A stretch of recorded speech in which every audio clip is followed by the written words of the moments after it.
بسم اللہ الرحمن الرحیم الحمدللہ وکفا وسلام علی عبادہ الذین اصطفیٰ اعوذ باللہ من الشیطان الرجیم بسم اللہ الرحمن الرحیم ان عدۃ الشہور عند اللہ 12 شہرا فی کتاب اللہ یوم خلق السماوات والارض منها 4 حرم ذلک الدین القیم صدق اللہ العلی العظیم۔ وقال رسول اللہ صلی اللہ علیہ وسلم اللهم بارک لنا فی رجب و شعبان وبلغنا الى رمضان او کما قال النبی صلی اللہ علیہ وسلم۔ وقال رسول اللہ صلی اللہ علیہ وسلم اللهم بارک لنا فی رجب و شعبان وبلغنا رمضان او کما قال النبی صلی اللہ علیہ وسلم۔ عزیزان ملت و برادران محترم، یہ ماہ رجب کا مبارک مہینہ ہے، اسی کو پیش نظر رکھتے ہوئے چند باتوں کو عرض کرتا ہوں۔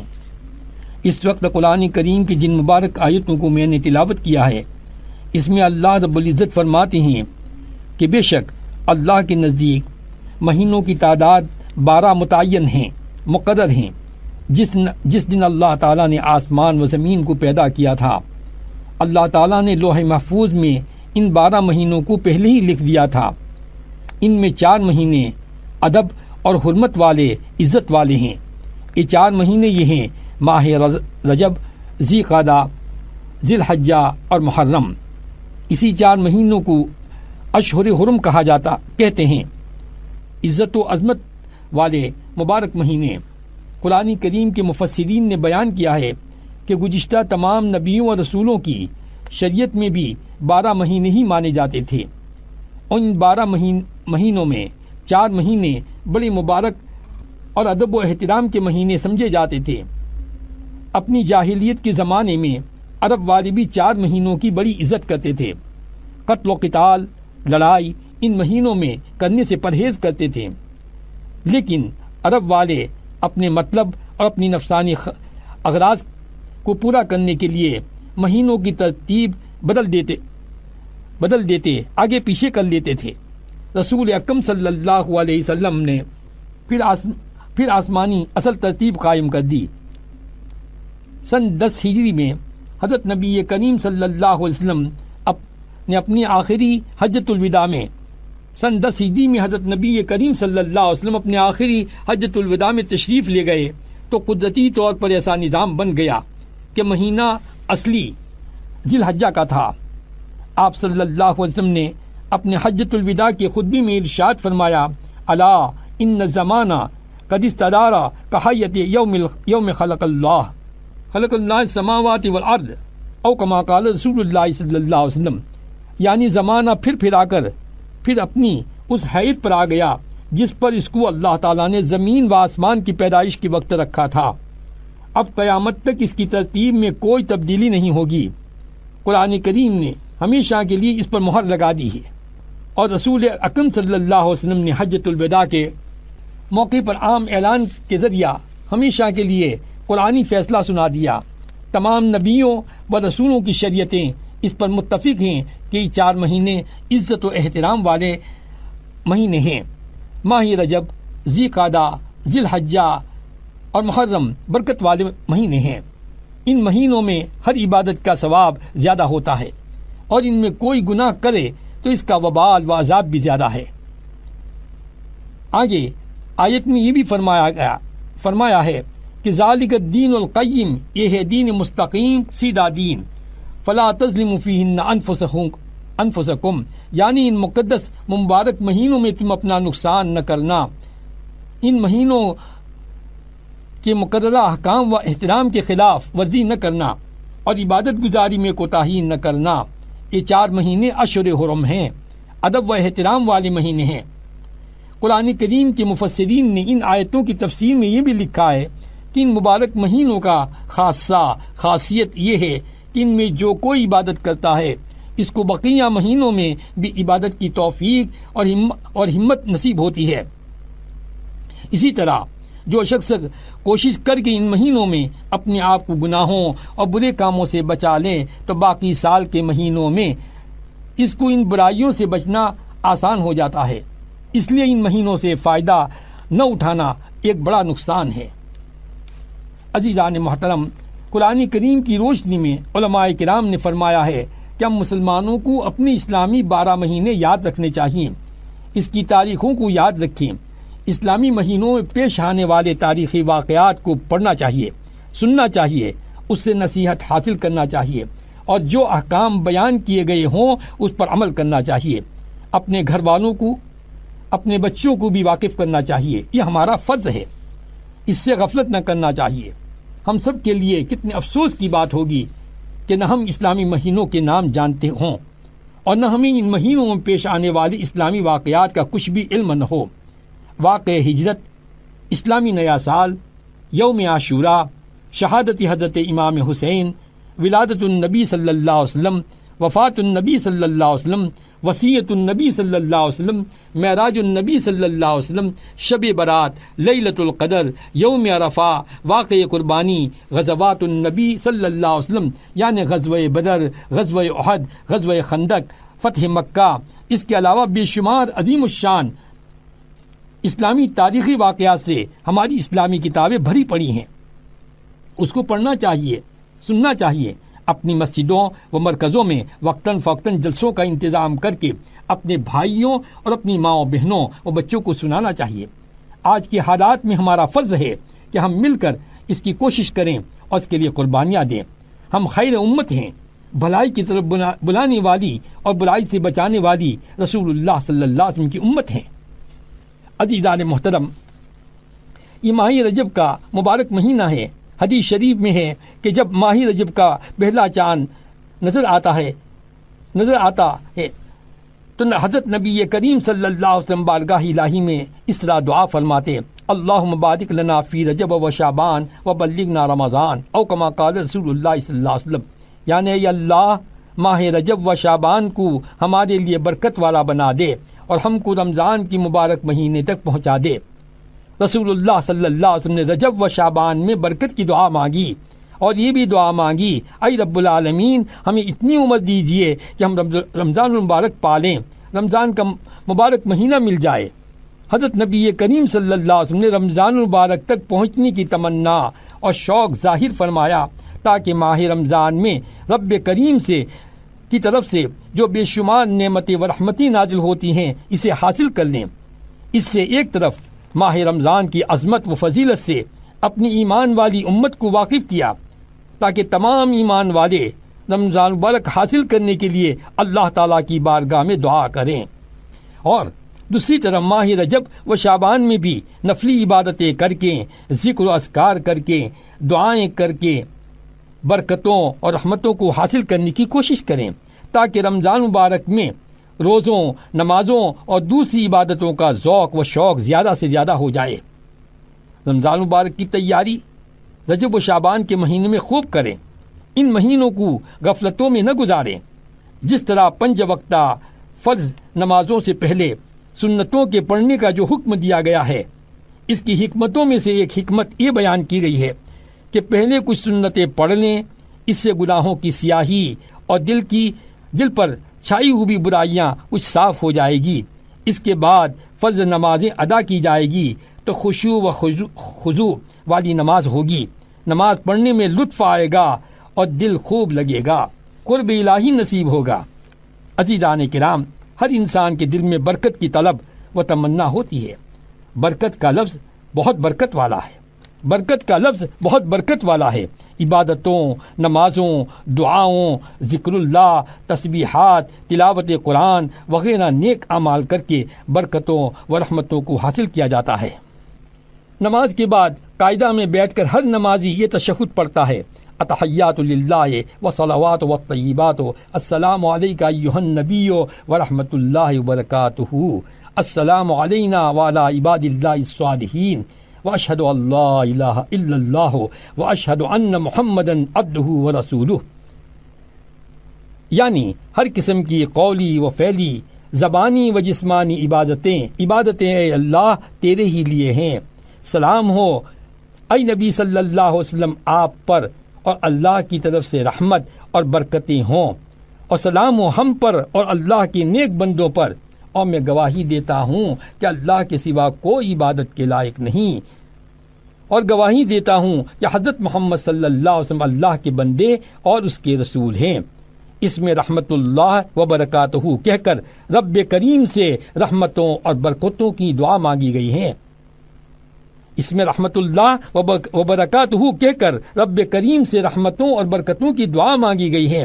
اسی طرح نماز کے قاعدے میں اتحیات تشہد کے بعد ہر نمازی یہ درود شریف پڑھتا ہے: اللہم صلی علی محمد وعلی آل محمد کما صلیت علی ابراہیم وعلی آل ابراہیم انک حمید مجید، اللہم بارک علی محمد وعلی آل محمد کما بارکت علی ابراہیم وعلی آل ابراہیم انک حمید مجید۔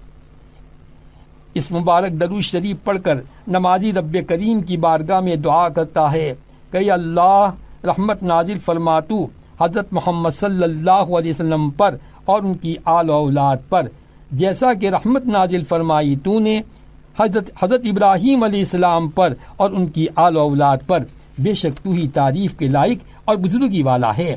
اور یہ اللہ برکت نازل فرما تو حضرت محمد صلی اللہ علیہ وسلم پر اور ان کی آل و اولاد پر، جیسا کہ برکت نازل فرمائی تو نے حضرت ابراہیم علیہ السلام پر اور ان کی آل و اولاد پر، بے شک تو ہی تعریف کے لائق اور بزرگی والا ہے۔ عزیزان محترم، اس درود شریف میں بھی رب العالمین سے رحمت و برکت کی دعا مانگی جاتی ہے۔ ہم کھانا کھانے کے لیے بیٹھتے ہیں تو کھانا شروع کرتے وقت بسم اللہ وعلی برکت اللہ پڑھتے ہیں، شروع اللہ کے نام سے، اور اس کھانے پر اللہ کی برکت نازل ہو، یہ کھانا اللہ کے پاک نام سے برکت والا ہو جائے۔ ہم کو کھانے کے لیے دسترخوان پر کوئی بلائے تو ہم فوراً دعا کے طور پر کہہ دیتے ہیں بارک اللہ، اللہ تعالیٰ اس کھانے میں برکت دے۔ عزیزان محترم، شادی کی مجلس میں نکاح کے ختم پر یہ دعائیہ کلمات دونوں کے حق میں کہے جاتے ہیں: بارک اللہ لکما و جمع بینکما بالخیر، اللہ تعالیٰ آپ دونوں کو برکتیں عطا فرمائیں، اللہ تعالیٰ آپ دونوں کو برکتیں عطا فرمائیں اور دونوں کو بھلائیوں کے ساتھ اکٹھا رکھیں۔ برکت کی دعا دلہا اور دلہن دونوں کو دیتے ہیں۔ کتنا مبارک لفظ ہے برکت اور رحمت۔ ہم اپنے کسی ایمان والے بھائی بہن سے ملیں گے تو سب سے پہلے خوشی خوشی السلام علیکم ورحمۃ اللہ وبرکاتہ کہیں گے، یعنی یہ دعا دیں گے کہ اللہ تعالیٰ سب کو سلامت رکھے اور اللہ تعالیٰ کی رحمت و برکت تمہیں نصیب ہو۔ سلامتی اور رحمت و برکت کی دعا ہم دیتے ہیں، ہمارا بھائی بھی جواب میں وعلیکم السلام ورحمۃ اللہ وبرکاتہ کہتا ہے، کہہ کر سلامتی اور رحمت و برکت کی دعا ہمیں بھی ملتی ہے۔ حدیث شریف میں رسول اکرم صلی اللہ علیہ وسلم کا ارشاد ہے کہ تم اپنے لیے جو پسند کرتے ہو وہی اپنے بھائی کے لیے بھی پسند کرو۔ صرف اتنا ہی نہیں بلکہ اس طرح پورا سلام کرنے پر 30 نیکیاں ملتی ہیں۔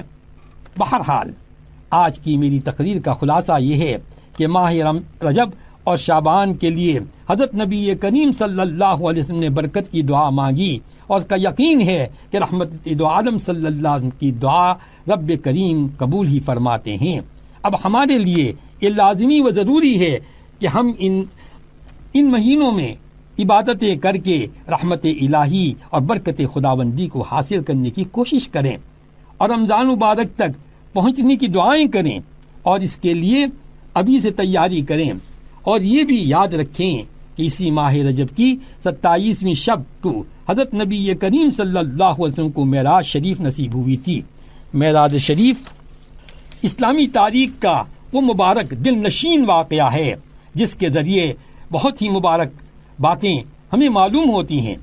مکہ معظمہ سے بیت المقدس کی مسجد اقصی کا مبارک سفر اور وہاں کی برکتیں، انبیاء کرام علیہ الصلوۃ والسلام کو 2 رکعت نمازیں، امام الانبیاء محمد عربی صلی اللہ علیہ وسلم کا پڑھانا، اس کے بعد 7 آسمانوں کا سفر، اور ان 7 آسمانوں پر رب کریم کی طرف سے جو نظام قدرت چلایا جاتا ہے ان کا نظارہ کرانا، رب کریم کی بارگاہ میں حاضری کا شرف، عرش عظیم تک نبی کریم صلی اللہ علیہ وسلم کو لے جانا، بیت المعمور کی زیارت کرانا، اللہ تعالیٰ سے ہم کلامی کا شرف، 5 نمازوں کی فرضیت، نماز جیسی مبارک عبادت کا ہدیہ و تحفہ اسی مبارک رات میں، معراج شریف کی مبارک رات میں اللہ تبارک و تعالیٰ نے عطا فرمایا جنت کی عظیم نعمتوں کا نظارہ اور جہنم کے دردناک عذاب کا آنکھوں دیکھا حال، چشمدید واقعات وغیرہ معراج شریف کے ذریعے رسول اللہ صلی اللہ علیہ وسلم کی امت کو معلوم ہوا۔ یہ مبارک سفر رات کے تھوڑے سے وقت میں قادر و قدیر رب نے اپنی قدرت کاملہ سے اپنے محبوب نبی سید الانبیاء محمد رسول اللہ صلی اللہ علیہ وسلم کو کرایا۔ اس مبارک سفر کو جو معراج شریف کے نام سے مشہور ہے، اللہ تبارک و تعالیٰ نے قرآن کریم میں بھی اس کا ذکر فرمایا اور ان کی کچھ جھلک دکھائی کہ میں نے اپنی قدرت سے اپنے بندے محمد رسول اللہ صلی اللہ علیہ وسلم کو اس رات کے اندر یہ سفر کرایا۔ انبیاء کرام علیہ الصلوۃ والسلام کی پوری تاریخ میں دیکھیے کسی نبی کو، کسی رسول کو یہ شرف نہیں ملا کہ اس طرح کا پورا سفر ان کو کرایا گیا ہو۔ ان کی حکمتوں میں سے ایک حکمت یہ بھی بیان کی گئی ہے کہ تبلیغ کے راستے میں اللہ کے بندوں کو دین کے راستے پر لانے کے لیے یہ سوال پیدا ہو سکتا تھا کہ اللہ کے رسول صلی اللہ علیہ وسلم سے یہ پوچھا جا سکتا تھا کہ جس جنت کی نعمتوں کا آپ ذکر کرتے ہیں اور اللہ تبارک و تعالیٰ اپنے نیک بندوں کو وہ جنتیں اور ان کی نعمتیں عطا فرمائیں گے، کیا اس جنت کو آپ نے کبھی دیکھا بھی ہے؟ دل میں ایک سوال پیدا ہو سکتا تھا۔ اور پھر آپ نافرمانوں کو، گنہگاروں کو، بے ایمانی زندگی گزارنے والوں کو، کفر اور شرک کی وادیوں میں بھٹکنے والوں کو یہ بتاتے ہیں کہ جہنم کا دردناک عذاب نافرمانوں کے لیے اللہ تبارک و تعالیٰ نے تیار کر رکھا ہے۔ پوچھا جا سکتا ہے، سوال دل میں پیدا ہو سکتا ہے کہ کیا اس جہنم کو آپ نے دیکھا، اس کے عذاب کو آپ نے دیکھا کہ جس سے آپ ہمیں ڈراتے ہیں اور جس عذاب کے متعلق آپ تفصیل سے بیان کرتے ہیں کہ یہ عذاب دیا جائے گا، کیا اس جہنم کو آپ نے کبھی دیکھا، اس کے دردناک عذاب کو آپ نے دیکھا؟ یہ سوال انسانی دل میں پیدا ہو سکتے تھے۔ اللہ تبارک و تعالیٰ نے اس مبارک سفر سے ایک طرف تو نبی کریم صلی اللہ علیہ وسلم کا بلند سے بلند مقام دنیا والوں کو یا قیامت تک آنے والے انسانوں کو بتا دیا کہ میں نے اپنے محبوب صلی اللہ علیہ وسلم کو اپنی ملاقات کے لیے آسمانی سفر کرایا، قرب نصیب فرمایا، عرش عظیم تک پہنچایا اور نماز جیسا عظیم تحفہ بھی دیا۔ کتنا مبارک سفر ہے۔ اور پھر تھوڑے سے وقت میں اللہ تبارک و تعالیٰ نے اپنے قدرت کاملہ سے یہ سفر کرایا۔ رات کے ایک مختصر حصہ میں آمینہ کے لال عبداللہ کے لخت جگر کو، یتیم بچے کو اللہ تبارک و تعالیٰ نے یہ شرف عطا فرمایا کہ مکہ معظمہ کی سرزمین سے لے کر بیت المقدس تک بھی ساتوں آسمان کا سفر کرایا، وہاں کے نظارے دکھائے، وہاں انبیاء کرام علیہ الصلوۃ والسلام میں سے خاص نبیوں کی سی ملاقاتیں کرائی۔ یہ شرف کتنا بڑا ہے۔ اللہ تبارک و تعالیٰ نے وہ شرف عطا فرمایا اور نماز جیسی عظیم نعمت عطا فرمائی۔ یہ درود شریف جو ہم نماز میں پڑھتے ہیں، تحیات للہ و صلوات و طیبات، یہ تشہد یا تحیات جو پڑھتے ہیں نماز میں، یہ اللہ تبارک و تعالیٰ نے حضرت نبی کریم صلی اللہ علیہ وسلم کو معراج ہی میں یہ شرف عطا فرمایا تھا، اور یہ دعا وہیں سے ملی ہے۔ کتنی قدر کرنے کی ضرورت ہے۔ اس لیے اس مہینے کے اندر یہ شب معراج کی جو مبارک رات آتی ہے، اس کی قدر کرنی چاہیے اور ان واقعات کو سننا چاہیے، مجلسیں قائم کرنی چاہیے، گھروں میں اس کے تذکرے ہونے چاہیے، اور نماز جیسی عظیم عبادت کی عظمت اور اس کی بزرگی اور اس تحفے کی قدر کرنی چاہیے، اور نمازوں کی 5 وقت کی نماز کی پابندی کا اہتمام کرنا چاہیے۔ حضور پاک صلی اللہ علیہ وسلم کا ارشاد ہے کہ قرۃ عینی فی الصلاۃ، میری آنکھوں کی ٹھنڈک نماز میں ہے۔ عزیزان ملت و برادران محترم، یہ تاریخ قریب میں آ رہی ہے۔ اللہ تبارک و تعالی ہم سب کو اس مبارک واقعات کو سننے کی، پڑھنے کی اور اس پر یقین کرنے کی توفیق عطا فرمائے اور عمل کی توفیق عطا فرمائے۔ اللہ تبارک و تعالی ہمارے تمام کہ گناہوں کو معاف فرما دے اور اس مبارک مہینے کی برکتیں ہم سب کو نصیب فرما دے. ربنا تقبل منا انک انت السمیع العلیم وتب علینا انک انت التواب الرحیم. سبحان ربک رب العزۃ عما یصفون وسلام علی المرسلین والحمد للہ رب العالمین.